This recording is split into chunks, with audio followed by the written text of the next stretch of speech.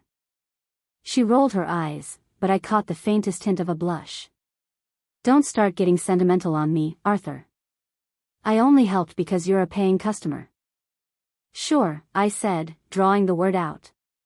It had nothing to do with you being impressed by my insane ideas. She smirked, sipping her coffee to hide her smile. All right, maybe a little. You do have a certain flair for the dramatic. We fell into a comfortable silence for a moment, the soft hum of the coffee shop filling the space between us. Outside, the city buzzed with life, hover cars zipped past, neon signs flickered in the fading afternoon light, and pedestrians moved like rivers through the streets. Maven City had its charm, though it always felt like it was teetering on the edge of chaos. So, I said, breaking the quiet, how's everything on your end? Vokert must have been a madhouse with all the custom orders I threw at you. Rose shrugged, brushing a strand of auburn hair behind her ear. Busy, yeah. But nothing we couldn't handle. My father was impressed, by the way. Not just with the materials, but with you. Said you've got a good eye for, well, everything. I smiled faintly. Tell him thanks. Though, to be fair, a lot of it was just luck. Don't sell yourself short, she said, leaning back in her chair. Luck might have gotten you the materials, but making it all come together? That's skill. Insane, stress-inducing skill, but skill nonetheless. I chuckled, finishing the last of my coffee. Coming from you, I'll take that as high praise. She smirked, but her eyes softened, just for a moment. You should. But seriously, Arthur, don't screw this up. A lich isn't just some pet project, it's a legacy. You pull this off, and people will remember your name for centuries. I exhaled, the weight of her words settling over me. No pressure, right? None at all, she said with a wink, standing up and stretching. Come on, let's walk for a bit before you head back. I could use some fresh air. We stepped out of the coffee shop into the cool evening air, the city lights casting a soft glow over everything. As we walked, I couldn't help but feel a surge of gratitude. For Rose, for Vokert, for the ridiculous journey that had brought me here. Thanks, Rose, I said after a while, breaking the quiet. She glanced at me, her smirk returning. For what? For everything, I said simply. She rolled her eyes but smiled. Don't get sappy on me now, Nightingale. You've still got a lich to make. Chapter 139, Spring Break, 1. The day spring break began, the academy buzzed with excitement. Students rushed about, gathering their belongings, sharing plans, and exchanging parting words. I stood near the dormitory gates, my bag slung over one shoulder, as Rachel, Cecilia, and Rose approached me. Rachel, ever the light of the room, flashed me her warm smile. You better not forget about us while you're at Mount Hua, all right? And take care of yourself, Arthur. And call me, many times. I smirked. I'll try, but no promises about forgetting. The monks might brainwash me. Rachel gave me a playful punch on the shoulder. I'm serious. And don't come back with some weird philosophy about abandoning material possessions. Cecilia snorted, her arms crossed as she leaned against the gate. If he comes back preaching, I'll make sure to knock some sense back into him. Honestly, Arthur, you and Serafina going to Mount Hua. It feels like the setup for a bizarre romantic drama. Please, Cecilia, I said, shaking my head. The last thing Serafina or I are interested in is drama. We'll be busy training. She rolled her eyes but smirked. Sure, keep telling yourself that. Rose, standing a step behind the two of them, nodded at me. Good luck, Arthur.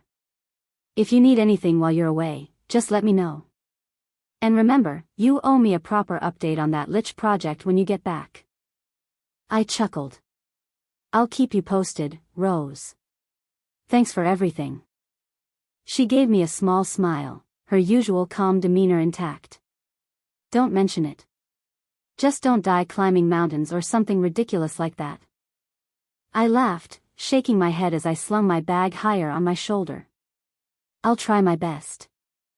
With a final wave, I turned toward the waiting warp gate, where Serafina stood, her silvery hair gleaming in the sunlight. She was already dressed in practical attire for travel, her posture calm and composed. "You ready?" she asked as I approached. "Always," I replied. The first warp gate took us to the northern continent. The moment we stepped out, the air was crisp and cold, the kind of chill that felt sharp against your skin.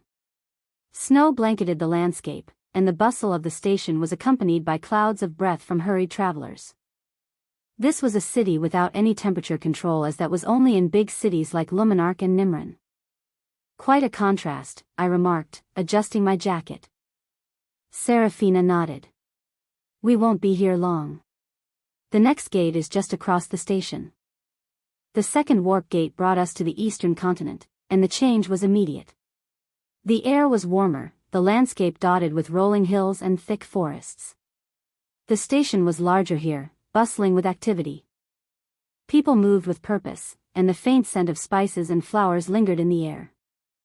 Like how the western continent was based around necromancy, the eastern continent was based around what was known as Murim in my old world. Or, it would be better to say this place was the modern-day Murim with the same characteristics, just switching out chi for mana. From there, we boarded a flight, a sleek, state-of-the-art aircraft that promised a smooth journey. The interior was spacious, with large windows that offered a stunning view of the eastern continent below. After a couple of hours, the plane touched down at a private airfield nestled between mountain ranges. The towering peaks of Mount Hua were visible in the distance, their snow-capped summits gleaming under the sun. As we disembarked, a luxurious black car awaited us, its sleek design and polished surface reflecting the surrounding mountains. Standing beside it was a dignified older man dressed in the traditional robes of Mount Hua. "Elder Zhang," Serafina greeted with a respectful bow. The man inclined his head, his sharp eyes appraising me briefly before he spoke. "Lady Serafina. And this must be your companion, Arthur Nightingale." I returned the bow. "Elder Zhang. Thank you for coming to escort us." "It is an honor," he said, his voice calm and measured. "Please, step inside. The journey up the mountain will take some time." The interior of the car was as luxurious as its exterior, with plush seats and an advanced climate control system that kept the cabin at a perfect temperature. As the car began its ascent, the view outside grew more breathtaking. The winding roads offered glimpses of sprawling forests, cascading waterfalls, and towering cliffs. Elder Zhang spoke occasionally, pointing out landmarks or sharing brief anecdotes about Mount Hua's history. Serafina listened intently, her usual reserved demeanor softening slightly in the presence of the elder. I, on the other hand, found myself marveling at the sheer beauty of the landscape. Mount Hua wasn't just a place, it was an experience, a testament to the harmony between nature and cultivation. As we neared the summit, the car slowed, and the gates of Mount Hua sect came into view. They were enormous, intricately carved with depictions of legendary battles and moments of enlightenment. Guards stood on either side, their posture straight and disciplined. "We have arrived," Elder Zhang announced as the gates began to open, revealing the sprawling sect beyond. Mount Hua rose like a slumbering giant, its peaks shrouded in clouds that seemed to glow under the sunlight.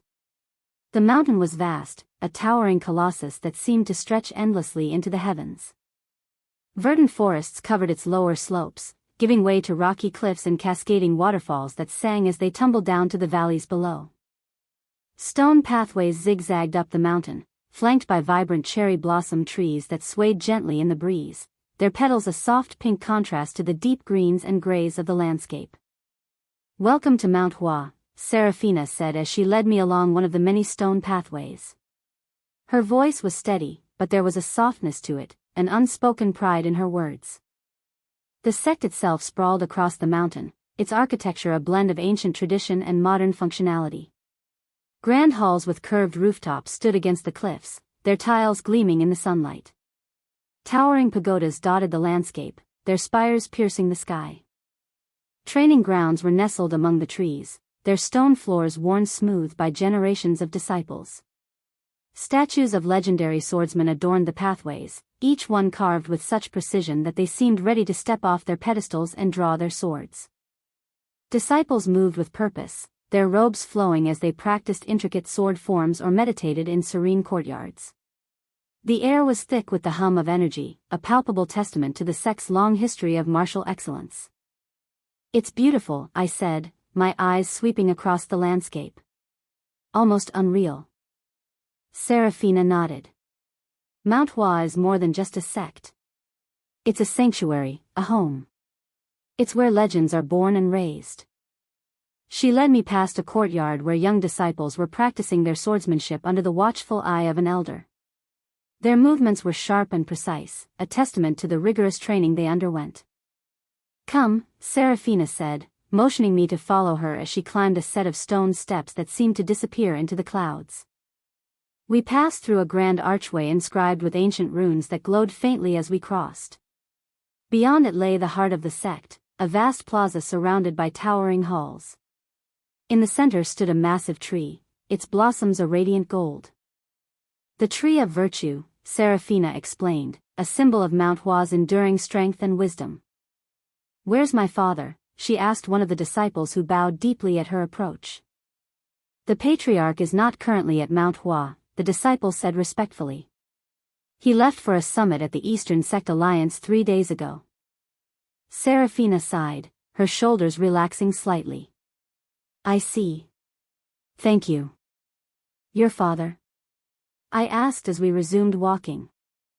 "The patriarch of Mount Hua," Serafina replied. "But it seems he's not here." "No matter."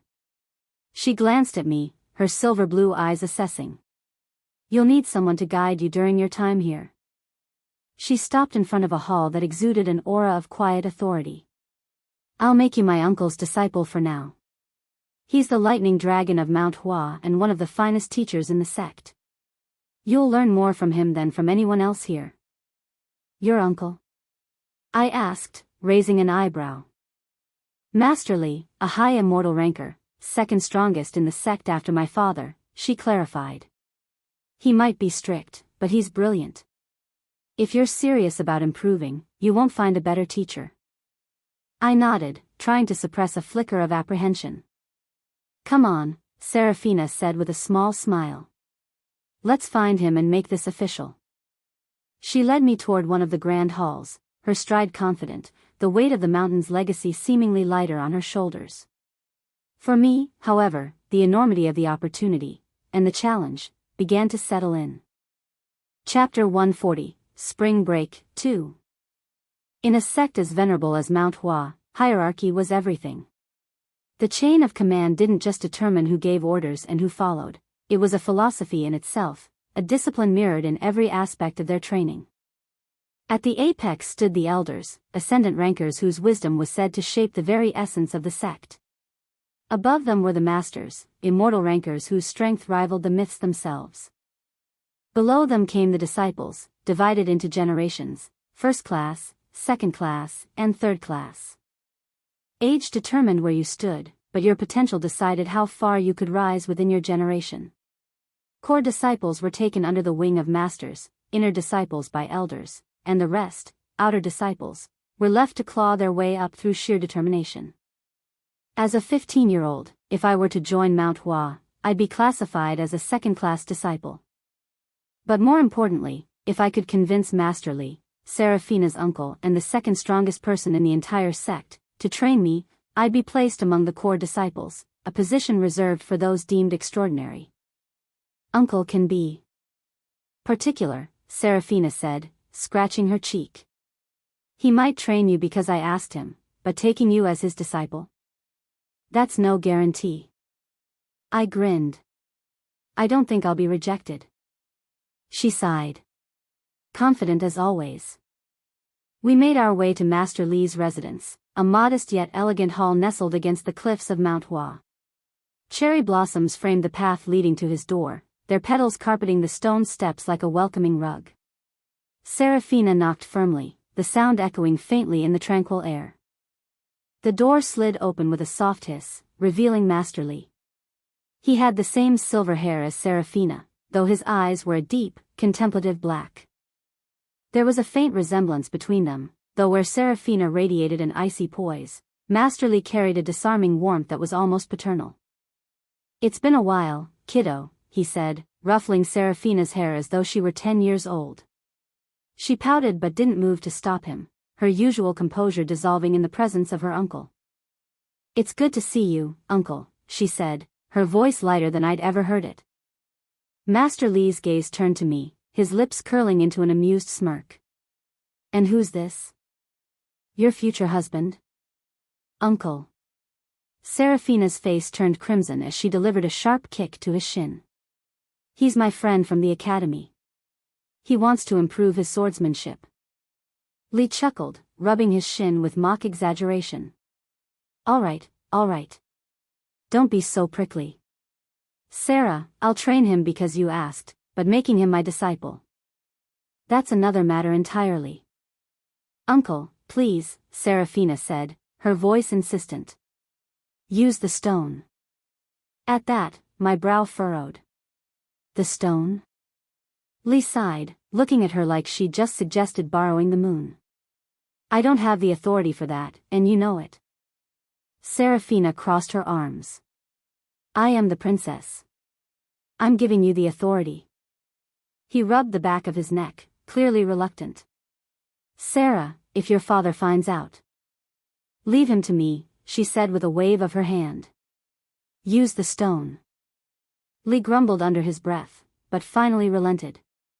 Fine. Don't come crying to me when the patriarch scolds you." I followed them to the sex treasury, a massive structure carved into the mountainside.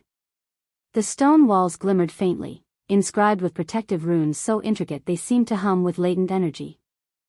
Inside, rows upon rows of artifacts rested on pedestals, each one pulsing with its own unique aura. It was a treasure trove of Mount Hua's most prized possessions, and I couldn't help but feel like I was stepping into a sacred space. Serafina led us to a pedestal near the back, where a small, unassuming orb rested. It was smooth and featureless, no larger than a fist, but the moment Serafina touched it, the room seemed to grow heavier. The air around it shimmered faintly, and I felt a strange pull, like it was measuring me before I'd even come close. "This is the Sword Talent Appraisal Stone," Serafina explained, lifting it carefully. "It's used to measure potential in swordsmanship. The higher the grade, the purer the light it emits." "What kind of grades are we talking about?" I asked, curiosity piqued. "Most disciples emit a dim yellow light," Serafina said. "Exceptional ones might shine orange or red. Violet." "Well, I've only heard of one person who achieved that." "Who?"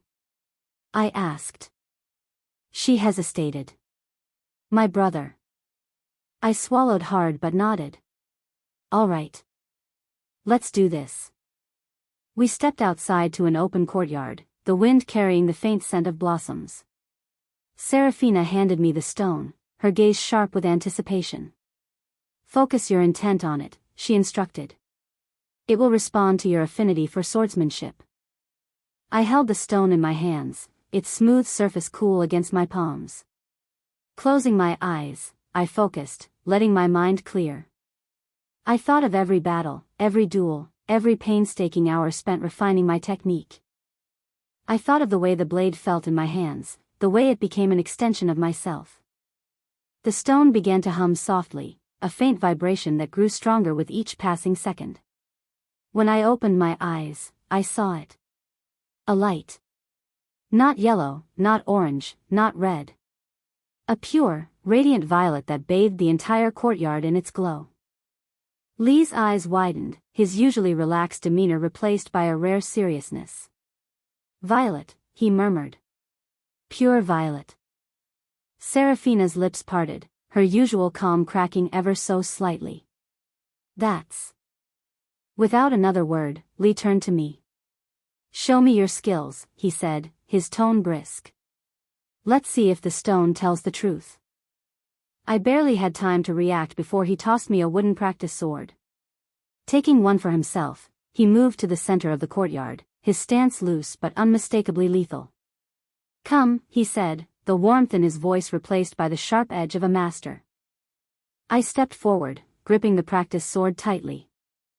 The wooden sword in my hand felt light yet balanced, and I couldn't help but take a steadying breath as I faced Master Li. His stance was deceptively relaxed, the kind of posture that betrayed no openings yet promised swift retaliation. The courtyard was silent, save for the faint rustle of the wind through the cherry blossoms. "Begin," Master Li said, his tone measured, almost lazy.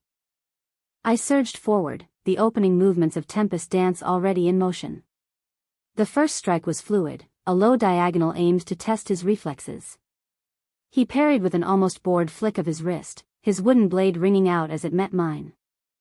I flowed into the second movement, a sweeping arc meant to feint an opening for the third.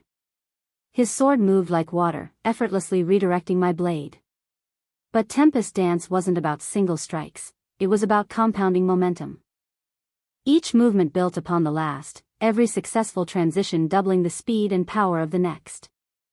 By the fourth movement, the air around us seemed to hum with energy. My blade blurred as I pushed further, each strike faster, heavier, and more precise than the one before. Master Li's eyes narrowed, his relaxed demeanor shifting as he started to take me more seriously. His parries became sharper, his counters faster, but I was already in the rhythm, my body moving as though possessed by the technique itself. "Grade 5 art," he muttered under his breath, deflecting another strike that whistled perilously close to his shoulder. "How long have you been learning this?" "I got the art from Mythos Academy 6 months ago," I said, not breaking the flow of my movements. The words seemed to catch him off guard, his footwork stuttering for the briefest of moments.